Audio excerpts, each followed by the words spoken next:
Earnings per share hit $1.23, completely shattering forecasts, yet Netflix stock just plunged 9%. On paper, it was a spectacular quarter with record cash flows, but is the market wrong, or is a hidden trap about to wipe out your gains?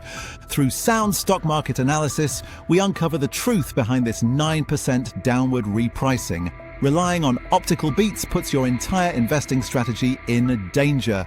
Reported earnings per share of $1.23 obliterated the $0.76 forecast, triggering a buying frenzy. At first glance, an earnings beat this massive screams operational leverage. But proper fundamental analysis demands we dig deeper. Stripping away flashy headlines reveals a one-time termination fee of $2.8 billion from Warner Brothers. This isolated anomaly inflated the bottom line, masking operational earnings that merely met expectations.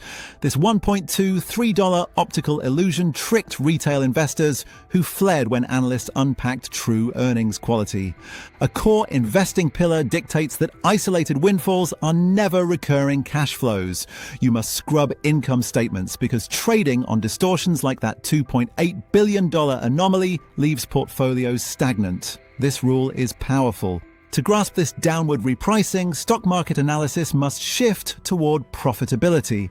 Operating margin came in at 32.3%. This metric shows profit made before interest or taxes, serving as an efficiency measure. This looks impressive until management issued second quarter operating margin guidance of 32.6%. Why is that forecast bad? It represents a painful contraction from the 34.1% operating margin prior. This forecasted dip is driven by front-loaded content amortization linked to new title launches. The market interpreted this 32.6% guidance as a signal that easy margin gains are exhausted. For active investors, the trade implication is severe. When future revenue requires structurally higher costs, valuation multiples inevitably compress.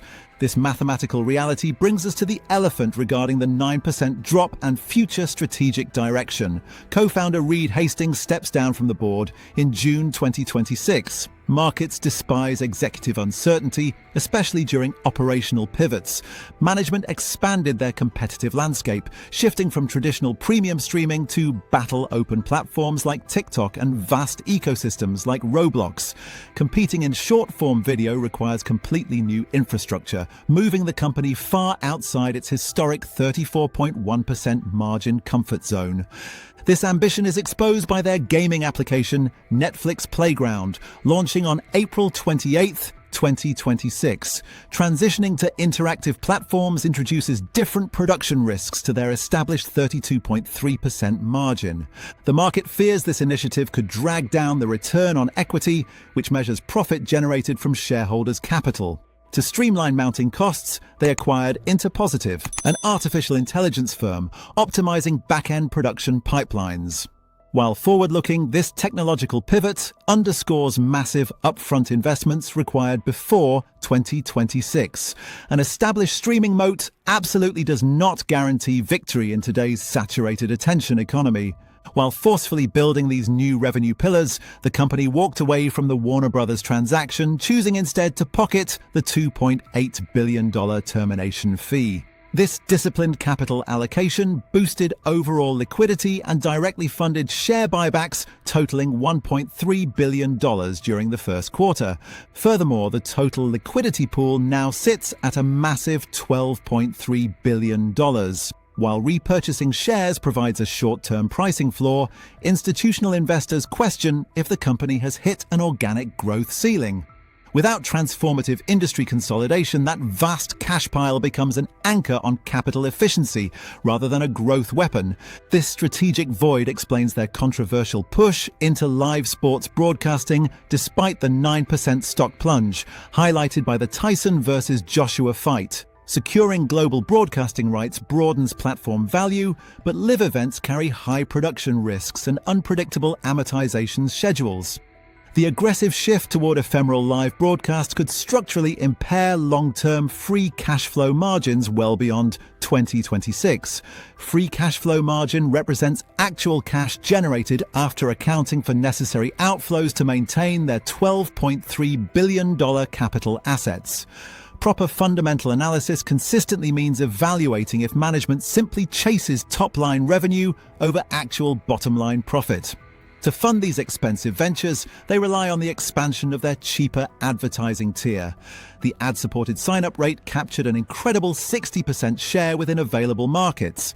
Management is aggressively driving toward an advertising revenue target of $3.0 billion for the year 2026. To support this goal, they secured lucrative partnerships with 4,000 distinct advertising clients.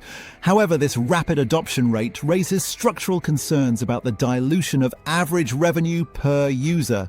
This metric tracks money extracted from each subscriber. If premium subscribers trade down, the negative 9% stock reaction makes sense. It suggests fears of a transition from predictable subscriptions to a $3.0 billion ad-dependent business model.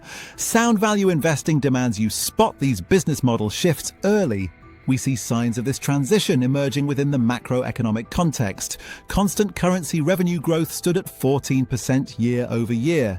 This metric intentionally strips out fluctuating exchange rates to accurately reveal underlying sales performance. However, reported revenue growth came in notably higher at 16.2% year over year.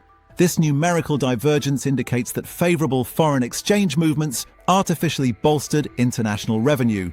Relying on a temporarily weaker dollar actively masks fading domestic pricing power. Your investing strategy must separate these 16.2% foreign exchange windfalls from genuine core business expansion. If you ignore this currency impact, you are misjudging true asset momentum. Once grasped, you will perfectly analyze that $1.23 earnings beat in a completely new light.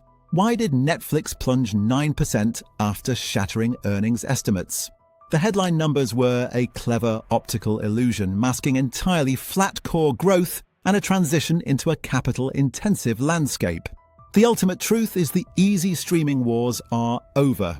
Facing front-loaded content amortization, an executive vacuum with Reed Hastings departing in 2026, and unpredictable ventures into live sports, the 9% downward repricing was a calculated valuation adjustment. For your portfolio, this proves operational quality outweighs artificially inflated headline beats. Within the next 24 months, legacy tech platforms attempting to buy into the interactive attention economy will face a severe margin reckoning that permanently resets long-term equity valuations. But I want to hear your take. Is Netflix building the ultimate global entertainment empire or simply burning their $12.3 billion cash pile on a historically losing battle against social media platforms? Let me know in the comments. So hit subscribe so you won't miss what's next and jump straight to the next video, because that could be the very insight you need to get ahead.